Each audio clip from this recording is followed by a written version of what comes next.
How do we take the idea of moving beyond a fixed pie mentality and put it into practice in our negotiations?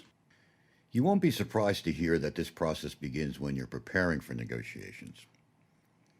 In a previous video, we talked about the importance of employing an expansive mindset in your preparations, and this is one of the key areas where that mindset pays dividends. Some simple negotiations will have few variables beyond price, but even seemingly one-dimensional negotiations can benefit from the addition of variables that can both increase negotiating power and create value. Some examples of the additional issues we can introduce to seemingly fixed pie negotiations are delivery timing, closing dates, payment terms and financing, quality assurances and warranties, contract length, post-sale service terms, exclusivity clauses, and future business.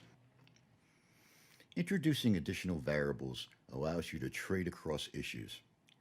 This is called log rolling, and doing so effectively requires that you not only know how you prioritize the issues, but also how your counterparty prioritizes them.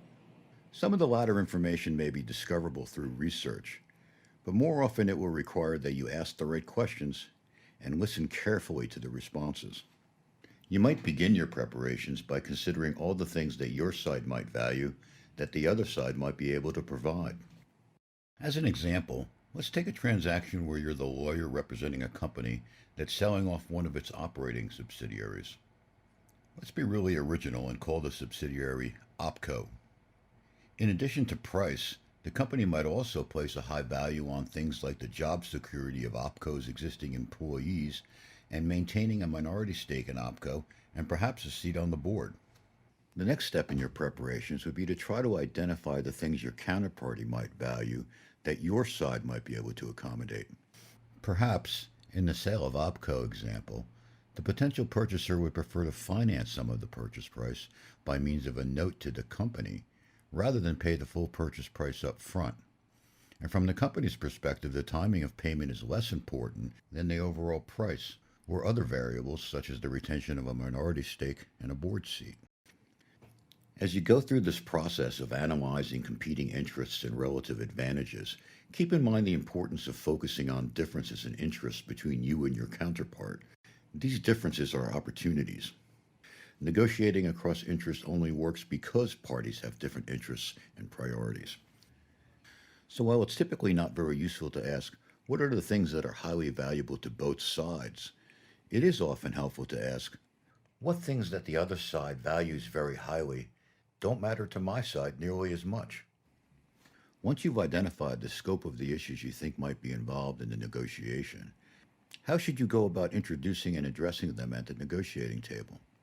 Should you negotiate each issue one by one or multiple issues simultaneously? Expert negotiators recognize that it's best to negotiate multiple issues simultaneously, as doing otherwise minimizes the possibility of log rolling, i.e., negotiating across issues.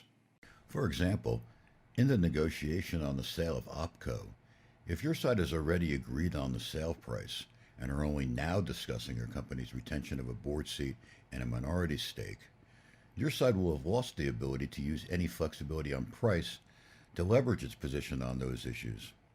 Negotiating multiple issues simultaneously also reveals valuable information regarding the relative importance of each issue to the parties. So it should be your goal to have at least some discussion on each issue before you finalize any of them. And when you're ready to start exchanging offers, a simple and effective way to put the multiple issues and relative priorities in play is by using package offers. Thus, in our OpCo sale example, if the company valued retaining a minority stake in a board seat more than obtaining the highest price, you might propose to the buyer something like this.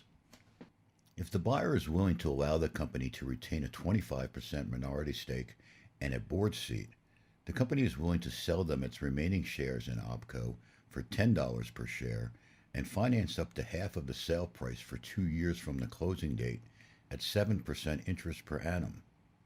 But if the buyer is not willing to accommodate the minority stake and board seat, the company would be willing to sell all of its shares in OpCo for $15 per share and finance up to 25% of the sale price for 1 year from the closing date at 10% interest per annum.